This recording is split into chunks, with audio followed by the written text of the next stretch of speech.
개장 전 성공 전략입니다. 시장과 섹터에 대한 방향 설정, 오늘은 하이투자증권 이창환 부장과 함께합니다. 부장님 어서 오세요. 네, 안녕하세요. 어제 섹터에서 가장 눈에 띄는 거 하면 뭐 여러 가지가 있겠지만 그래도 태양광주 많이들 꼽으실 것 같아요. 하나솔루션 모처럼 또 시장의 중심에 들어가 있었습니다. 미국 재무부가 IRA 관련해서 세부 지침 내용을 꺼낸 점이 시장에 좀 힘이 됐는데 뭐 알던 내용들인데 이제서야 좀 관심 받았다라는 느낌이에요. 내용 자체가 이제 그 세부 지침이 나왔던 거고요. 그 청정 에너지 생산 시 이제 수령할 그 투자세액 공제와 그 생산세액 공제에 관련된 그 보너스 크레딧인데 그 미국 내 부품을 사용 시 이제 10%의 추가 세액 공제를 하겠다는 내용이고, 이제 자국산 부품 비중이라든가 이제 부품 범위에 대해서 새롭게 추가된 것이고요. 이미 이제 원래 그 지침 내용은 지난번 IRA법 발행할 때 이제 발표할 때 이미 나와 있던 내용이거든요. 그래서 세부적인 내용 자체가 그 2025년까지 미국산 태양광 제품을 이제 40% 이상 초과 시 이제 보너스 지급을 하고 2025년도 이후로는 55% 이상 충족을 해야 되고요. 대신 이제 미국산 그 철강 제품은 100% 출강을 해야 되고 그 직접 원가 기준, 재료랑 인건비 기준으로 원가를 이제 그 부품 비중을 이제 계산을 하는 방식이 나왔고, 이게 사실상 뭐 발표된 내용이기 때문에 추가 뭐 어떤 산업에 대한 펀더멘털 변화가 있을 것 같지는 않고요. 다만 이제 차이점은 이제 그 2차 전지라든가 이런 그 배터리 쪽과 차이점은 중국 쪽 제품들을 크게 배제하기가 좀 어렵던 것 같습니다. 대체로 이제 그 웨이퍼라든가 인곳 그 모듈 같은 경우도 보통 그 중국산 비중이 한 7~80% 되기 때문에 이를 좀 그 2차 전지 소재와 달리 좀 배제하기 좀 어렵다는 것 측면 때문에 아무래도 이제 국내 업체들한테는 이게 크게 이렇게 도움이 안 될까 이런 분석도 있긴 한데, 어쨌든 뭐 국내 그거에 비해서는 어제 이제 주가들은 그래도 반등세가 좀 강하게 나타났던 것이고요. 다만 이제 그 하나솔루션이 대표 종목이고 OCI는 아직 거래 정지라서 거래가 안 되는데, 하나솔루션에 대해서는 의견이 좀 분분한 것 같습니다. 그러니까 이제 그 AMPC에 대한 거 받은 것도 주가 반영됐다 의견들이 많이 있어서 제가 이 그 태양광 쪽을 뭐 깊게 파지 않아서 거기에 대해서 뭐 가타부터 말하기는 좀 어렵긴 하지만 그런 내용이 좀 레포트상에 많이 있거든요. 그래서 그건 좀 참고해 보실 필요가 있을 것 같고요. 그 풍력이랑 태양광 쪽을 좀 굳이 본다면은 그 해상 쪽에 그 모멘텀이 있는 풍력이 좀 더 나은 것 같고, 태양광 쪽은 해상 쪽으로 가기에는 어쨌든 지금 풍력도 그렇고 태양광도 미국 내에서 환경오염 때문에 지금 그 건설하는 거에 대해서 반발이 좀 많이 있거든요. 그게 좀 피할 수 있는 쪽이라서 그 해상이라고 하면은 굳이 이제 신재생 에너지 쪽에 투자를 한다 그러면은 태양광보다는 풍력 쪽으로 보시는 게 더 나을 것 같다고 좀 그렇게 보고 있습니다. 네, 좋습니다. 어떤 뉘앙스인지 분위기 전달 받았고요. 타이어주에 대한 질문으로 그럼 이어가 볼게요. 1분기 호실적 내놓고 또 타이어주가 좀 더 관심을 받고 있는 상황입니다. 금호나 넥슨 타이어는 어제장 좋은 흐름 나왔었는데요. 타이어 쪽에서는 좀 투자 뷰 두고 계신 게 있을까요? 그 타이어 종목들은 이제 1분기 실적이 좋을 거라고 예상이 좀 된 부분이고요. 그 물류비랑 원가에 대한 그 의존도가 높기 때문에 물류비가 많이 떨어진 거로 인해서 이제 1분기 실적 기대감이 있었고, 실제로 이제 한국 타이어 앤 테크놀로지도 같은 경우도 영업이익이 이제 1,900억 이상 나와서 전년 동기 대비해서 이제 51% 성장세가 나타났는데, 다만 이제 컨센 하회이긴 합니다. 영업이익 부분에서는요. 그리고 금호 타이어가 이제 호실적 발표를 하면서 주가가 굉장히 많이 올랐습니다. 거의 저점 대비해서 2배 가까이 오른 상태고요. 어제 이제 장 끝나고서 넥슨 타이어는 컨센 하회 발표를 한 거라서 타이어 업체들마다 좀 온도 차이는 좀 있었다라고 볼 수 있겠고, 그러니까 글로벌 판매 비중이 그 타이어 업체도 높거든요. 그렇기 때문에 물류비가 당연히 높을 수밖에 없는데, 이런 물류비가 지금 완연히 하락 추세로 좀 갔기 때문에 실적으로 연결이 되었던 것이고, 그리고 현대차라든가 기아차 판매 수출 데이터 보시면 알겠지만은 그 자동차 그 수출이 되게 호조세거든요. 그래서 요게 또 그 고부가 가치는 전기차 시장, 전기차 타이어는 또 더 비싸니까 그 부분이 어느 실적에 대한 그 성장 속도를 빠르게 해서 전체적으로 그 전기차 전용 타이어 판매에 대한 그 프리미엄 전략이 전체적으로 성공한 것 같고요. 이제 물류비가 여전히 정상화되고 이제 하락 추세에 있기 때문에 실적은 추가적으로 이어질 거라고 좀 보고 있는 상황이고, 분기별로도 지금 재료비라든가 이제 선인가가 계속 감소 영향이 있어서 2분기도 나쁘지 않겠다고 보고는 있는데, 금호 타이어 같은 경우는 내년 실적 기준으로 PR 좀 10배 수준이 왔기 때문에 일단 목에 좀 찼다라고 좀 볼 수 있을 것 같고요. 그리고 한국 타이어가 한 6배 정도이고 넥센 타이어가 한 5배에서 6배 수준인데 어제 좀 컨센 하위였기 때문에 이건 밸류를 좀 잡기 좀 어려울 것 같아서 만약에 타이어 3사 중에서 좀 보자 한다고 하면은 한국 타이어 정도가 좀 가능할 것 같고요. 그 대전 공장 화재로 인한 손실이 발생했는데 이게 이제 유후 생산 시설을 통해서 그거를 상당히 만회한 것들이 좀 인상적이라서 어떤 시장의 기대보다 빠르게 실적 턴어라운드를 하고 있고 그 가격 인상 효과도 보고 있어서 한국 타이어 정도는 좀 볼 수 있겠다 말씀드리겠습니다. 타이어 쪽에서는 한국 타이어로 압축해 갈 수 있겠습니다. 이재용 회장의 출장 사이에 만났던 인물들이 기사화되고 이슈화됐습니다. 특히나 엔비디아와 또 일론 머스크를 만났다라는 점이 시장에서 많이 이슈가 됐어요. 그래서 HBM 반도체나 뭐 차량용 반도체 여기에 대한 기대감이 또 등장을 하고 밤사이 미국 반도체주도 좋았다 보니까 반도체 섹터에서 결국엔 장기 플랜을 짜야 되나 이런 고민도 듭니다.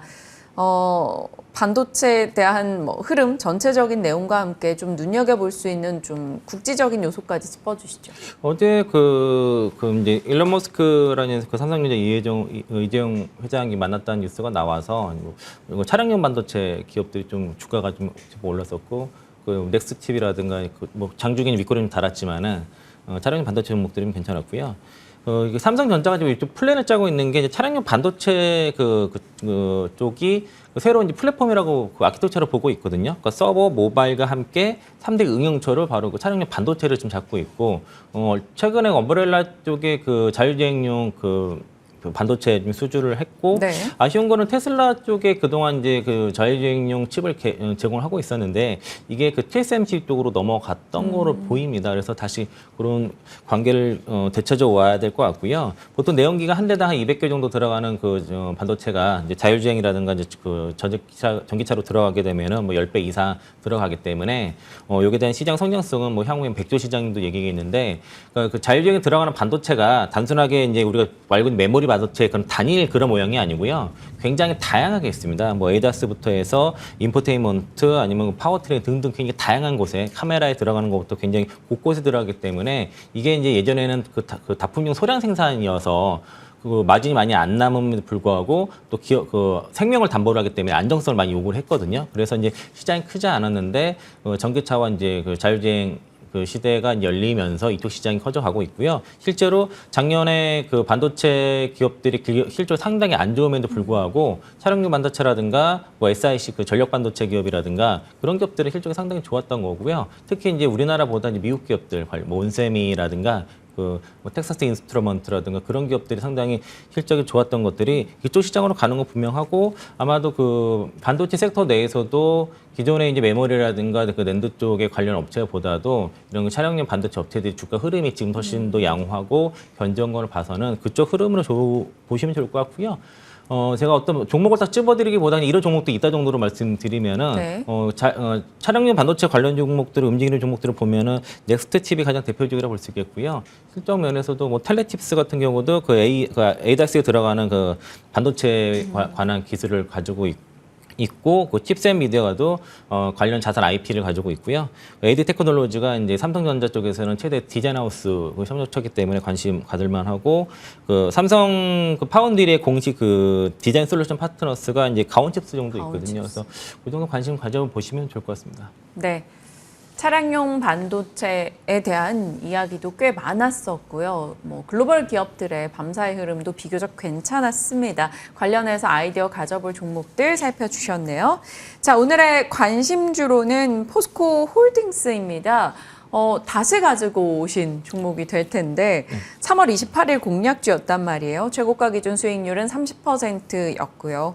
최근에 2차 전지 쪽 분위기가 꽤 좋지 못했습니다. 한 4주 이상 좀 흘러내리는 흐름이 있었는데 포스코홀딩스도 이제는 2차 전지 쪽으로 많이들 보시니까 네, 어떻게 제가 이제 이거 가져온 이유가 한 두 가지인데요. 네. 첫 번째는 제가 뭐 에코프로 그룹주 말하면서 댓글에 이제 포스코홀딩스를 밸류에이션 계산을 한다는 요구가 하도 많아가지고 근데 이미 얘기한 건데 다시 또 얘기하기 좀 그렇지만은 그 회사에서 1분기 실적 발표 이후에 IR에서 한 얘기들이 있어가지고 밸류 계산을 다시 한번 말씀드리려고 네. 가져왔고요.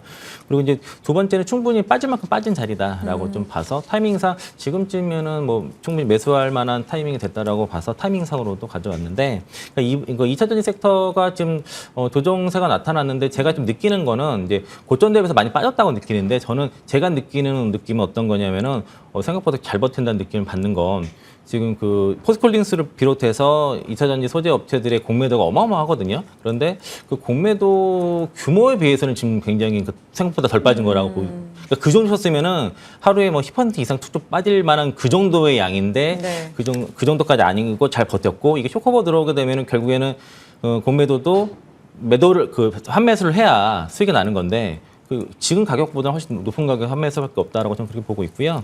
1분기 실적은 잘 나왔죠. 그 철강 국내 쪽에 모두 다 흑자 전환했고 친환경 미래 소재 부분 매출이 44% 성장을 했는데 이거는 포스코 퓨처엠 쪽의 그 양극재 쪽이 이제 판매가 많이 됐기 때문에 영향이 들어간 거고요. 그것보다도 이제 그 향후에 이제 투자 포인트를 아무래도 이제 동사의 2차 전지 소재 관련 사업들이겠죠. 특히 이제 리튬 사업에 많이들 관심을 갖고 계시는데 일단 올해 이제 5월 달부터 아르헨티나 염수 1단계 하공정이 기존 착공해서 내년 2분기 준공이 되고요. 염수 2단계 그 상공정도 이제 2025년 그 2분기에 준공이 됩니다. 그리고 올해 6월부터 리튬 솔루션도 염수 2단계 하공정 토공 착공해서 25년도 2분기 준공이 되고 그리고 이제 광양 광성 리튬 그 필바라 리튬 솔루션도 토목 완료가 됐고요. 이게 이제 올해 이제 10월 달 준공 이게 2공장 나오고 1공장이 2024년 이제 2월 1공장 준공이 되는데 요거를 종합적으로 그냥 정리를 하면은 네. 그러니까 올해 하반기에 그 한 4만 3천 톤의 수산 리튬 변환 공장이 완공이 되게 되는 거죠. 그리고 내년도에 강석 리튬 매출이 발생을 하게 되고요. 그리고 2024년도에 연 2.5만 톤의 그 수산 리튬 공장 아르헨티나 공장이 완공 예정이고 25년도에 같은 이제 2만 5천 톤 규모의 수산 리튬 생산 공장이 광양에서 완공이 되기 때문에 요거 합치게 되면 9만 한 4천 톤 정도가 2025년도에 안에 다 완공이 된다고 보시면 되겠고요. 그리고 이제 회사에서 2030년까지 광석 리튬 15만 톤, 연수 리튬 12만 톤 캐파를 목표로 해서 2030년도에는 수산 리튬 30만 톤 생산을 목표로 하겠다고 하고 매출 가이던스는 10조를 줬는데 좀 특이한 거는 회사에서 리튬 전망을 그 톤당 5만에서 6만 달러 유지할 거라고 이렇게 줬습니다. 네. 그렇게 하면 사실 그 30만 톤에 대해서 지금 그 가격이면 훨씬 매출이 높은데 일단 매출 가이던스는 보수적으로 이거 10조 이상으로 얘기한 것 같고요. 그리고 보통 광석 리튬 같은 경우는 영업이익률이 55% 정도에 임하고 그 염수 리튬이 거의 90% 정도 육박을 하기 때문에 이 둘을 합치게 되면은 영업이익률이 60에서 70% 정도 나와서 10조 매출이라면은 영업이익이 한 6조 7조도 나올 수가 있거든요.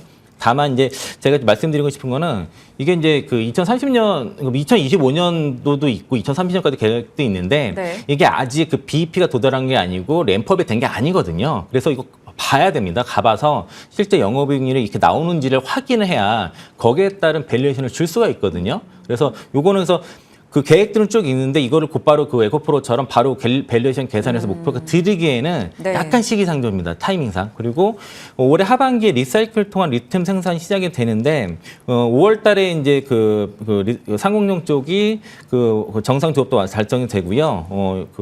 11월 달에 거의 완공이 되게 되면은 한 연간 1,000억 정도 예상이 되는데 이게 이제 그래서 이런 기업들 같은 경우에는 그 밸류를 어떻게 잡아야 되냐면은 그러니까 성장이 안 한 철강 쪽이 있다가 성장성이 붙었지 않습니까? 네. 그러면은 올해 기준으로 지금 PBR 0.54배인데 그런 기업들은 지난번에 제가 LS 말씀드릴 때 한 배까지 볼 수 있다고 말씀드렸잖아요. 그러니까 일단은 지금은 EPS에 대한 성장보다 밸류를 높이는 쪽으로 포인트를 잡아보셔서 한 배까지를 보게 되면은 올해와 2025년까지 그 PBR 한 배의 그 주가가 67만에서 74만 원 정도 나오거든요. 그래서 그 정도를 1차 목표를 잡고 나서 그 도달을 하게 되면은 이후에 그 수산 리튬 매출과 영업이익 이런 내용들을 실적을 보고 나서 그때 반영을 하면서 주가를 목표 주가를 업사이드 하는 방식이 나을 것 같고요. 그리고 추가적으로 말씀드린 거는 포스코 홀딩스가 이제 실리콘 응급제 쪽에 지금 진출을 하는데 실리콘 응급제가 그 SiOX랑 그 SiC 두 가지 방식인데 이거를 네. 둘 다 하는 거 포스코 홀딩스가 유일합니다. 이게 방식이 두 가지가 있거든요. 그런데 이제 캐파를 보니까 2024년도에 이제 450톤, 그리고 2026년도에 5,450톤이고요. 2028년도에 15,450톤, 2030년도에 25,450톤 계획을 잡아서 이게 이제 매출로 보면은 2024년도에 매출 70억이 2030년도에 1조 5,770억 정도 되거든요. 네. 그러면 연간 117% 그 성장하는 겁니다. 그래서 이제 요것도 좀 잘 보셔야 될 것 같아요. 기존에 이제 그 천연이나 흑연으로 대신 이제 실리콘 응급제를 사용하는 거를 지금 국내 최대 규모로 하고 있으니까 요것까지 염두에 두시면서 보고요. 목표가는 아까 PBR 한 배 정도 67만 원 정도 보시고 이후에 업사이드 여부는 2차 전지 쪽에 실적을 보고 나서 결정하자 의견 드리겠습니다. 1차 목표가로 67만 원 주셨습니다. 포스코 홀딩스에 대한 이야기, 그 내용 어떻게 밸류 계산하셨는지 그 부분에 대해서 한 번 더 여러분도 다시 보기로 돌려보시길 바랍니다. 자, 오늘 시장과 종목에 대한 의견 나눠봤네요. 이창환 부장님과 함께했습니다. 고맙습니다. 네, 고맙습니다.